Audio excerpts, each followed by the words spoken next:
another GreenBean's late night blog. By blog, I mean vlog, because this is a video log. I don't know.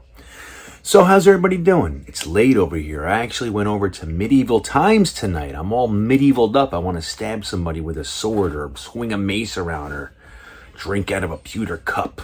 That's what I want to do. I'm in that mood. I want to go watch Lord of the Rings.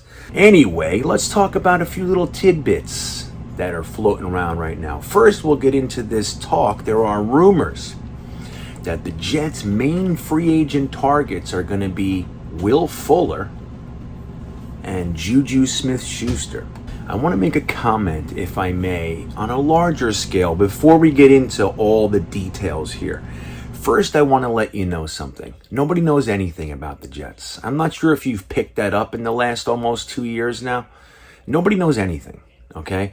Whatever rumors we're hearing are what Joe Douglas wants you to hear, okay?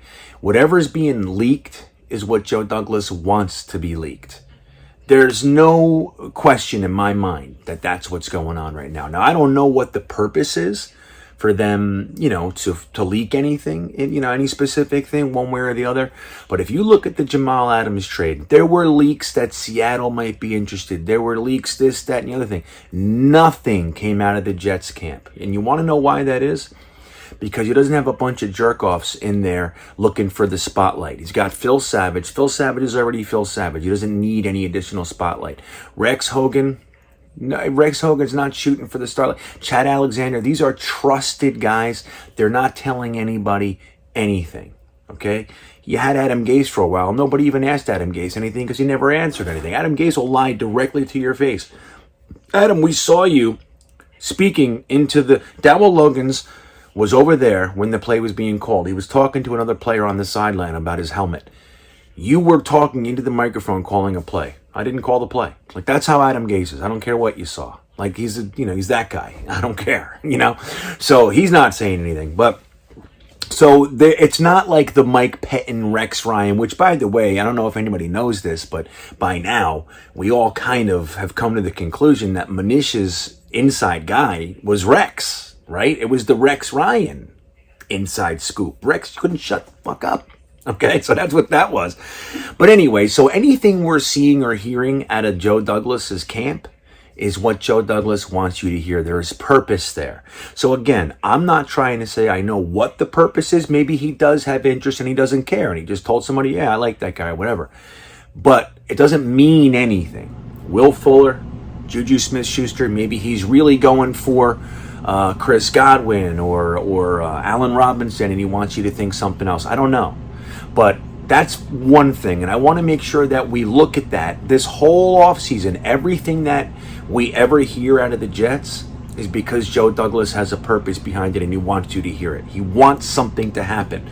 What are we hearing about the Deshaun Watson trade? We're not hearing it out of the Jets, are we? We're hearing it out of everywhere else. Not the Jets. We're hearing it out of Deshaun Watson's former best friend's roommate's sister. That's who we're hearing it from. We're not hearing anything out of the Jets. So, anyway, let's talk about Juju Smith-Schuster. Last year, I really liked the idea of Juju Smith-Schuster. I liked him a lot. And I liked the idea of him a lot. Sorry, I got a wobbly thing. I liked the idea of him a lot because of Sam Darnold and their quasi-relationship. Now remember, they only played for 1 year together 4 or 5 years ago, whatever it was. So it's not like they're brothers. It's very similar to the Adam Gase, Joe Douglas relationship. Or is it, oh, they're buddies. Like, no, they worked for a year together. I'm sure they're fine. They're friends. But it's not like people were worried that Joe Douglas would never sign on to a firing of Adam Gase because they're so incredibly tight. It's like, I never felt that.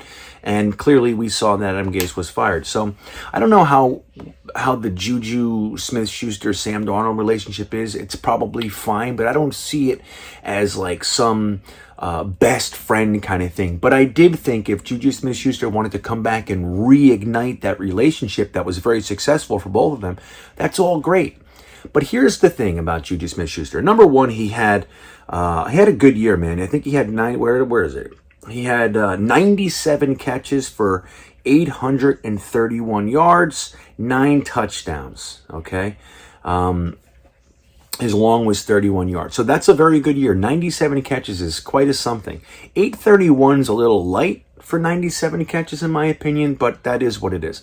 So he had a good year, but here's the bigger picture, the bigger story out of this year with him. What's with all the TikTok stuff? What's with going to the opponent's center of the field on their emblem, on their logo, and doing a dance? Like, I don't know, man. Like, I'm all for shit talking. I'm all for that kind of, rub it in people's face. I loved Mark Gastineau. That was, you know what I mean? I like that sort of thing if done right, but I don't like that what he did. And then remember at the end when the Ravens went on their field, on their center field, whatever, like Claypool, and everybody got all mad and bent out of shape. And it's like, dude, I don't like that. That bothers me. If you're gonna give, you gotta take. Right? I believe in that. And if you're ribbing, you got to take the ribbon. It goes back and forth.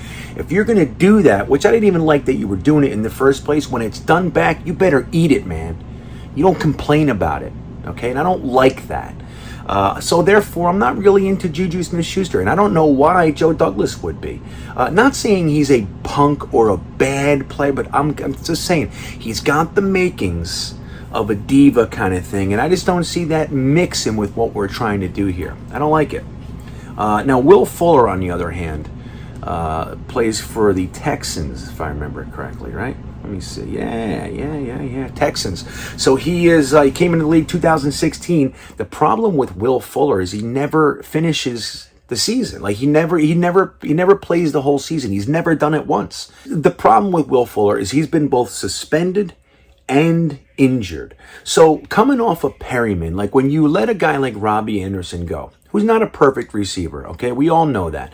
I think he was much better than a lot of Jets fans gave him credit for. He was exactly the type of receiver I love to see make it. A guy that came in as an undrafted free agent, slight frame, told probably 1,000 times he was never going to make it, had trouble in college academically, and wasn't able to play because of his grades, and then he worked his ass off with tutors to get back on the field. He did that all himself on his own dime because he wasn't a priority for the team.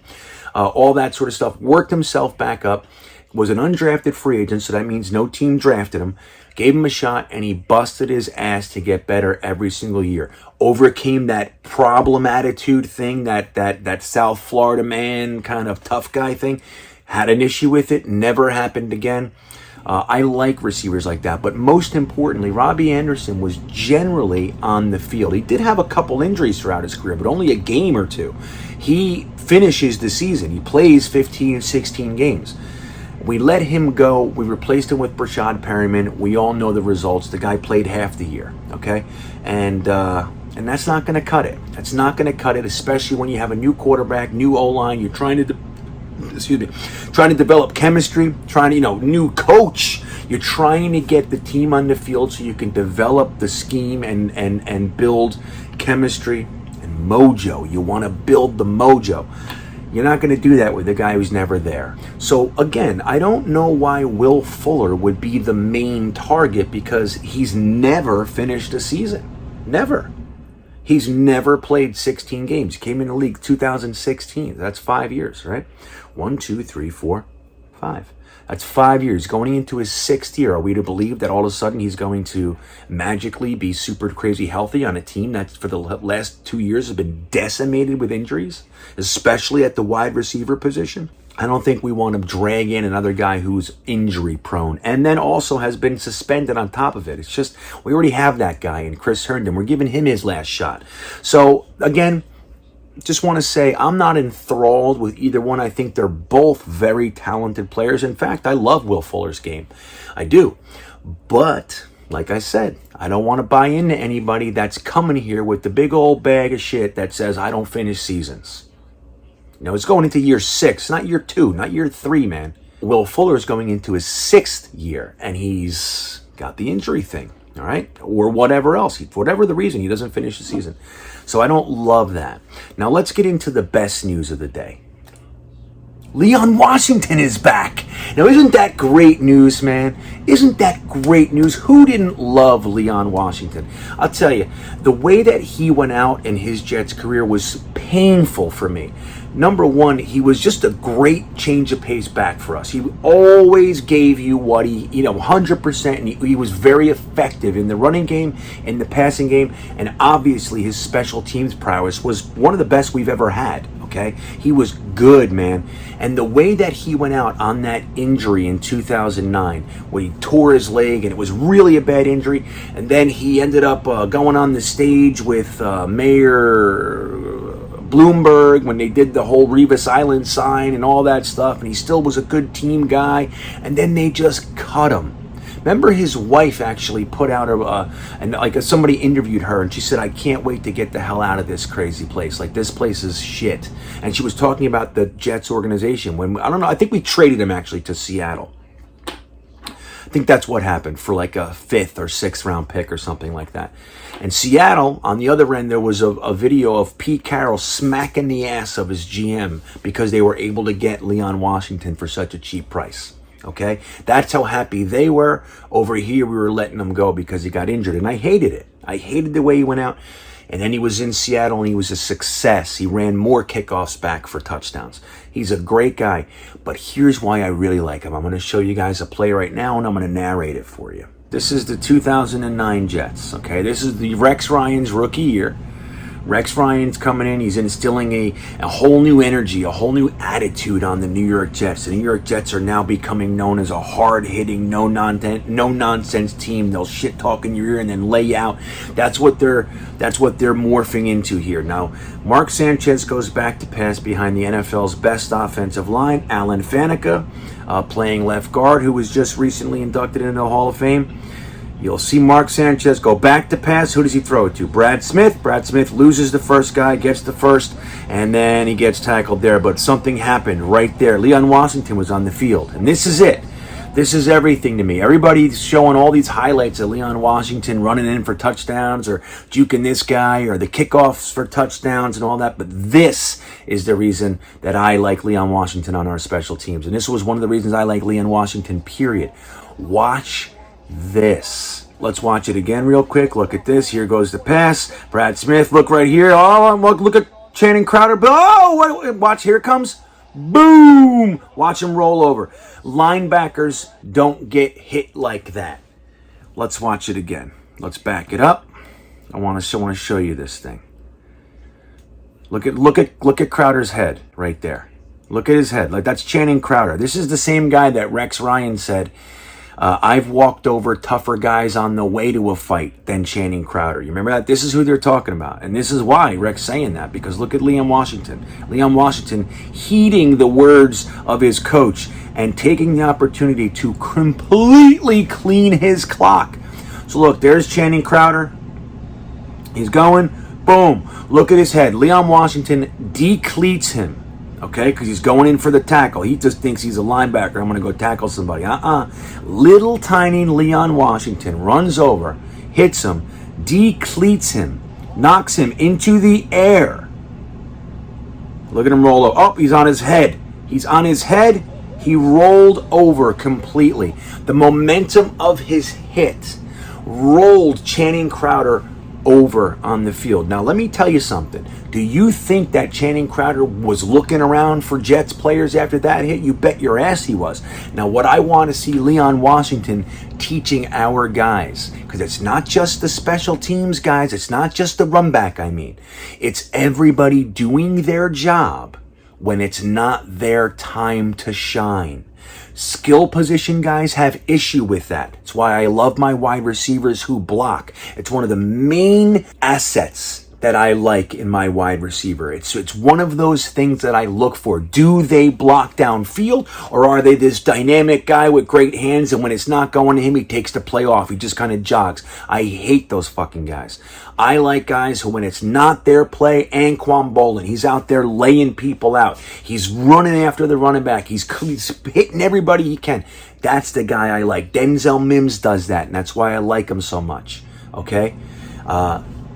Leon Washington did that on every single play. He was always looking for somebody to hit. And that hit, it's just amazing that they caught it. Because this was, a little while, 10 years ago, 11 years ago. It wasn't a guy flying around inside the huddle with, you know what I mean? It wasn't like that. So they caught it. They caught the hit. And that's why Leon Washington being on the Jets is so damn good. Not because we love him. Not because it's great that he came back. That's all good stuff. But that play is exactly what the Jets have not had since the Rex Ryan Jets. And that's what's coming back. Welcome back to Jet Nation. We're glad to have you. And with that, you've made my night exciting, buddy. Glad you're here. Go Jets.